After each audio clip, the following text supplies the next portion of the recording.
Neurona Financiera, episodio 19.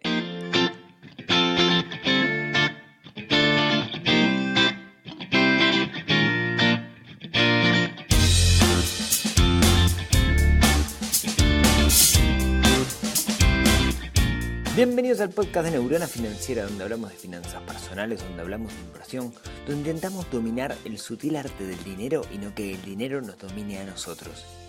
Miércoles 7 de noviembre del 2018, episodio 19. Estamos por llegar a los 20 de este invento que es el podcast de Neurona Financiera. Como verán, volví, como saben, los que hayan escuchado el capítulo pasado, estuve en Dubái la semana pasada, volví sábado. El sábado volví después de unas 26 horas de viaje, destruido totalmente. Cuando uno tiene hijos, además viaja, vuelve destruido, pero no hay consideración alguna, y así que uno se las tiene que bancar y con mucho disfrute se hace de tener a los gurises saltándote arriba después porque te extrañaron. La verdad que, como les decía, lo de Dubái fue una gran experiencia, ahora ya pasada. Algunos problemitas de conectividad, bastante complicados ahí, pero nada grave que no se pudiera subsanar. Y por suerte volví. Ahora les cuento también que así como volví, que la semana que viene voy a estar en México. Y sé que hay mucha gente que me escucha desde México, así que si la semana próxima alguien quiere juntarse a tomar un café o algo, voy a estar toda la semana en Ciudad de México, por ahí por la zona de Polanco, en el DF.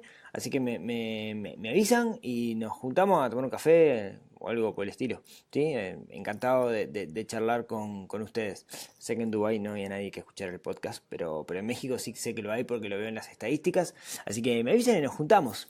Y bueno, y después la otra semana, el 22, si no me equivoco, voy a estar en Salto. Como ven, esto salta de lo internacional a lo local. Voy a estar dando una charla de finanzas personales en Salto, de la mano de la gente de República Fab, de la mano de la gente de Social Lab. No tengo mucha data todavía, pero después más adelante en el episodio de la semana que viene les paso algunos detalles. Hablando de eso, aquellos que tengan más experiencia que yo, capaz que tengan ganas de, ya que estoy por ahí un jueves, quedarme en las termas. ¿Algún hotel o algo que me recomienden por ahí por las termas, por Salto? Avisen. Nunca fui a las termas en mis 39 años de vida, así que cualquier recomendación es bienvenida. Bien, vamos a arrancar, que esto ha sido preámbulo y todavía no comenzamos y el tiempo vuela. El episodio de hoy me lo vengo reflexionando hace tiempo. Saben que yo empecé a viajar, empecé a ir al exterior por primera vez en el 2003, por trabajo me refiero, ¿no? Bueno, de hecho, han sido contadas las veces que he viajado que no ha estado relacionado con el trabajo. Mi primer viaje fue en 2003 a Brasil, a San Pablo en su momento, por un periodo de un mes, y desde entonces no he parado de viajar, no ha habido año que no haya tenido algún viaje. Y eso me hace reflexionar sobre qué. Tenemos la tendencia a quedarnos viviendo en el lugar donde nacemos, al menos en este lado del mundo. Tenemos esa tendencia, pero en realidad las barreras, los límites, hoy por hoy se vienen borrando cada vez más. De hecho, la semana pasada en Dubái a mí me llamaba la atención porque prácticamente la mitad de la población son extranjeros que están viviendo en Dubái, que están trabajando. Es lo mismo en Arabia Saudita. Más de la mitad de la población es gente que dejó su país, sus costumbres, su vida y se mudó a otro lugar. Y quería charlar un poquito de eso, ¿no? De ese concepto de migración. En particular, desmistificarlo un poco y bajarlo y conversar, digamos. Em, no tengo la certeza absoluta de este tema. Nunca he tenido que emigrar definitivamente. Sé que mucha gente sí. Entonces quería charlar un poco del tema. Más que nada, ¿saben para quién? Más que nada para esos gurises jóvenes que están viviendo en un país y dicen, acá para mí no hay oportunidades, me quiero ir al otro lado. Y quería desmistificar un poco ese concepto y básicamente tirar el tema arriba de la mesa para que charlemos, que está muy relacionado con las finanzas, porque en realidad muchas veces tomamos la determinación de irnos a vivir a otro lado pensando en plata, digamos, ¿no? Y creo que hay mucho más que tener en cuenta, digamos. Em, Creo que lo primero cuando decidimos irnos a vivir a otro país, lo primero que tenemos que tener claro es que no es fácil, no es color de rosa, no, no, no es aquello que nos contaron. ¿Por qué digo aquello que nos contaron? Porque es bastante normal cuando alguien se va a vivir a otro país, que uno habla con esa persona y en esa conversación te cuentan como que todo el otro lado es color de rosa. Y mucha gente toma las decisiones de irse en función de eso. Y después cuando llega al otro lado, de repente no es tan así.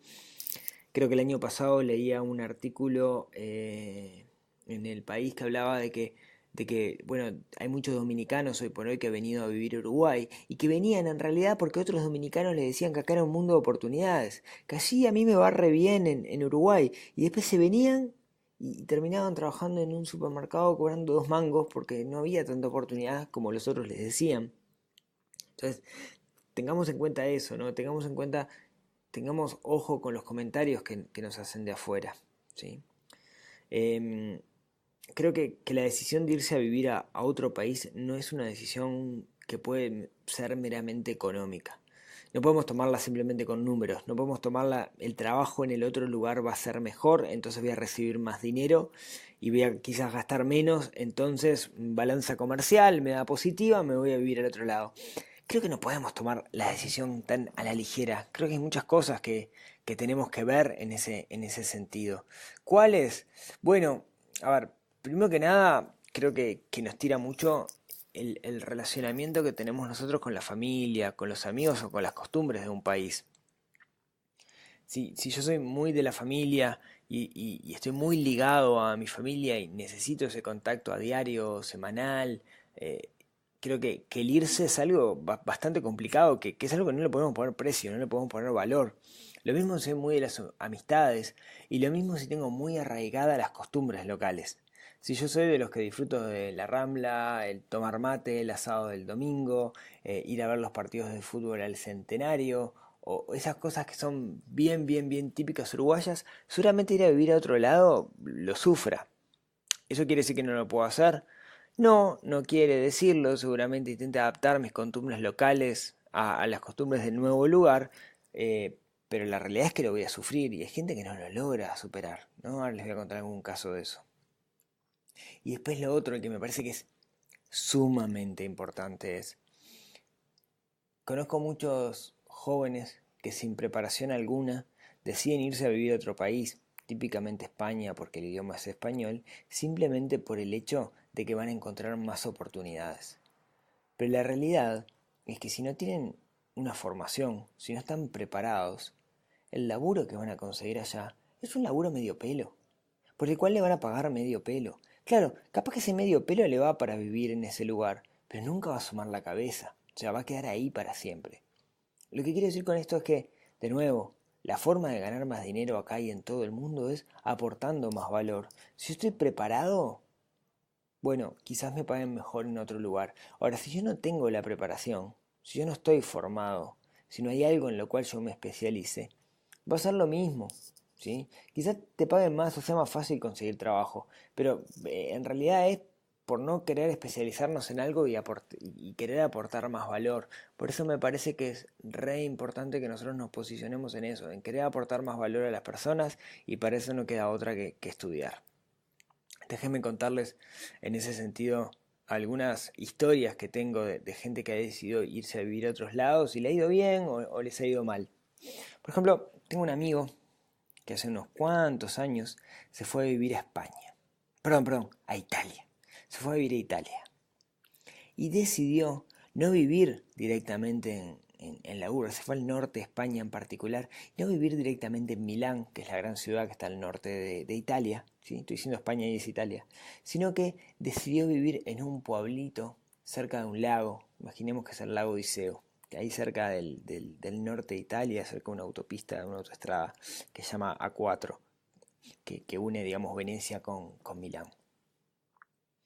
El lugar debe ser el lugar más lindo del mundo. Yo creo que nunca vi un lugar tan hermoso.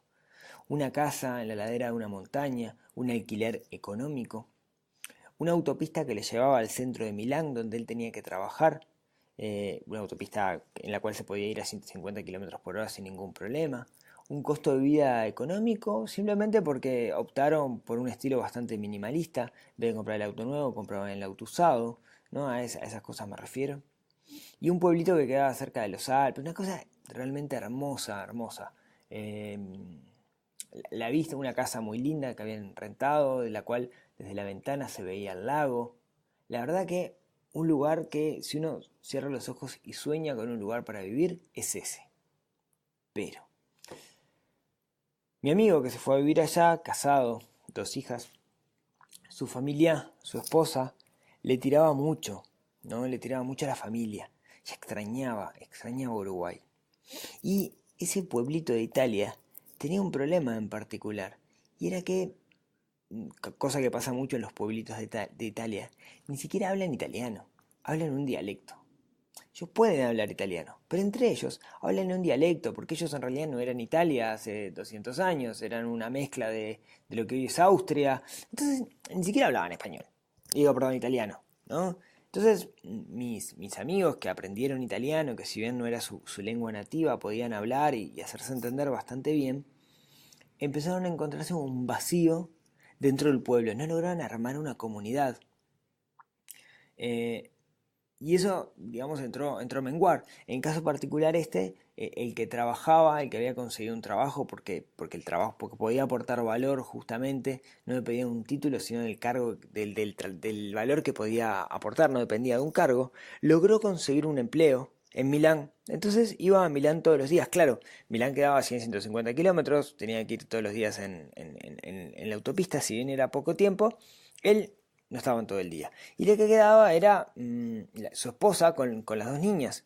Y intentaba vincularse con los vecinos, pero prácticamente no había extranjeros viviendo ahí, todos eran locales. En unas vacaciones se vino la esposa se vino para Uruguay con las nenas, porque le tiraba mucho a la familia y le costó mucho volver a Italia.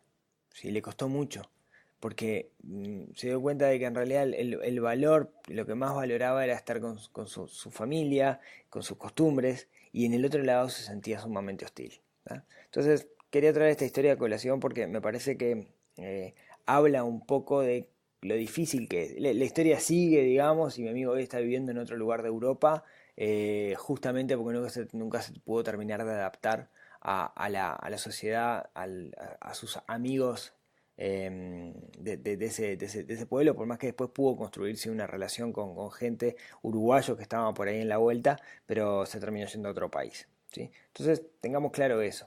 Otra historia que les quería contar, totalmente distinta, es otro amigo que tengo también viviendo en España. Pero hizo un clic y dijo, yo me vengo a vivir a España, entonces no me voy a anotar al club de los uruguayos, no me voy a juntar con uruguayos, yo quiero ser un nativo más español.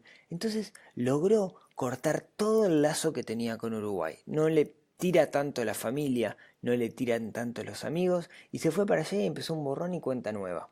Y no toma mate, y no hace nada, digamos, de lo que hacemos los uruguayos, se hincha el Barça, le importa poco cómo le va a la selección uruguaya, digamos que se vendió, pero al transformarse en un español, de cierta forma, no lo sufre. Sus hijas son españolas, no sienten para nada el lazo con Uruguay, y es también una forma de hacerlo. ¿Sí? Claro, quería traer estas historias, pues son dos historias antagónicas de gente que se fue a Europa y me parece que vale la pena comentarlos. Hoy estamos viviendo un proceso de migración enorme, ¿no? En particular lo que está pasando en Venezuela, en que muchos países de la región está lleno de venezolanos que están literalmente escapando de Venezuela. Tengo muchísimos amigos venezolanos, profesionales súper bien capacitados, que están trabajando acá en Uruguay y me da miedo que se empiece a ver como, cierto, de hecho ya ha habido voces de gente que empieza a poner alarma por esto, ¿no? Y en realidad, para mí es lo mejor que nos ha pasado en mucho tiempo. O sea, que empiece a venir gente afuera hace que crezca la población en Uruguay, que es algo que necesitamos desesperadamente. Porque cuanto más población en Uruguay, va a haber más mercado y mejor va a crecer el país. Así que a mí me encanta que esté lleno de venezolanos, está trayendo mucho conocimiento, está trayendo mucha experiencia, nos está haciendo crecer como país. ¿Qué pasa? Aquel que no está capacitado, ¿no? Aquel que no tuvo la suerte de poder enfocarse en aportar valor, se siente amenazado. Y tenemos que tener ojo con esa gente que se siente amenazada, porque no sé qué puede llegar a ser el día de mañana. Así que yo por mi parte estoy muy contento de que esté viniendo tanta gente de Venezuela. Acá tengo grandes amigos venezolanos. Yo, bueno, por mi trabajo hubo un año que viví prácticamente todo el año en Venezuela, entonces tengo un lazo muy fuerte con los venezolanos, con sus costumbres. Me encanta comer arepas, me encanta comer cachapas y todas esas cosas. Pero me pone súper contento. Claro, los venezolanos que están allá tienen que tomar la decisión de irse por necesidad, porque realmente no se puede vivir por la inflación y por cómo está el país. Entonces, creo que no siempre podemos tomar la decisión, a veces la decisión nos toma a nosotros. No es el caso de la mayoría de los que se van de Uruguay, que los que están acá y se van para allá es porque quizás tengan una percepción distinta de lo que es. Pero sepan que no es fácil, ¿sí? Sepan que no es fácil. De todas formas, y cuando pensé este podcast, este episodio, originalmente yo no venía pensando en esto de la inmigración, cuando estaba haciendo mi tormenta de ideas para armar el podcast salió. Yo quería hablar en particular de otra característica, digamos, que son lo que se llaman los nómades digitales. No me queda mucho tiempo, así que, porque me explayé demasiado hablando del emigrar. Los nómadas digitales son, bueno, yo no sabía lo que eran los nómadas digitales y cuando di la charla del TEDx, al tiempito me llega un mail de un muchacho que me contó su historia y me dice, mira, me gustó tu charla. Yo trabajaba como diseñador gráfico, era jefe de diseño gráfico de una de las agencias de publicidad más grandes de Uruguay. Y no me gustaba el trabajo, era demasiada presión, no estaba haciendo lo que me gustaba, me sentía totalmente apretado. Entonces tomé una decisión, renuncié, de alguna manera bajé mis gastos al mínimo y hoy te estoy escribiendo desde Punta del Diablo.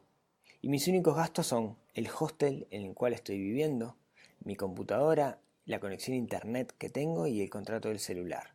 Después no tengo más nada. Bueno, no sé, tendría mutualista, ¿no? Pero no me lo comentó en los servicios de salud que tenía. Y no sé si voy a estar acá mucho Punta del Diablo. Me voy por otro lado porque el trabajo que estoy haciendo, estoy trabajando de forma freelance, se me permite hacer de cualquier parte del mundo. Simplemente tengo que hacerlo. Este concepto, eso, es algo que se llama un nómada digital. ¿Sí? Es una persona que básicamente hace un trabajo digital, ¿sí? Usa medios como internet para poder hacerlo y puede vivir en cualquier lado. Como yo con este podcast, que en realidad lo estoy haciendo, no sé, en 3 semanas lo voy a hacer de 3 continentes distintos. Entonces, claro, en este caso no es mi trabajo, pero ¿a qué voy? Eso es un nómada digital, alguien que trabaja, genera algo de internet y lo hace para afuera. ¿Es algo a seguir para muchos? Bueno, está bueno planteárselo. Está bueno preguntarse, ¿yo en realidad quiero comprar una casa, conseguirme un trabajo de 8 horas? ¿O en realidad quiero bajar mis gastos al mínimo y vivir de esta forma conociendo diversas culturas? No digo que sea para todo el mundo, pero hay gente que lo está haciendo y está bueno preguntarnos si se puede o si es algo que queremos hacer nosotros en nuestro camino. Creo que es sumamente válido. No es una opción que los niños o los adolescentes estén viendo hoy por hoy. Pero ¿por qué no? Porque es totalmente válido, se puede. Miren, yo conozco un caso, les dejo el link en las notas del programa que me escribió también contándome su historia. Se llama Gabriela Zimmer, que Gabriela Zimmer es una enóloga o sommelier, o bueno, no tengo claro si es enóloga o sommelier, les dejo el link en las notas del programa. Básicamente ella y su pareja son nómadas digitales, trabajan de forma remota y están en varias partes del mundo. A veces están acá en Montevideo dando cursos sobre vino, a veces están en otro lado, por ejemplo ahora están en Inglaterra. Les dejo el link en las notas del programa para que puedan seguir el laburo que hacen. En particular, si les gusta el vino, les va a encantar.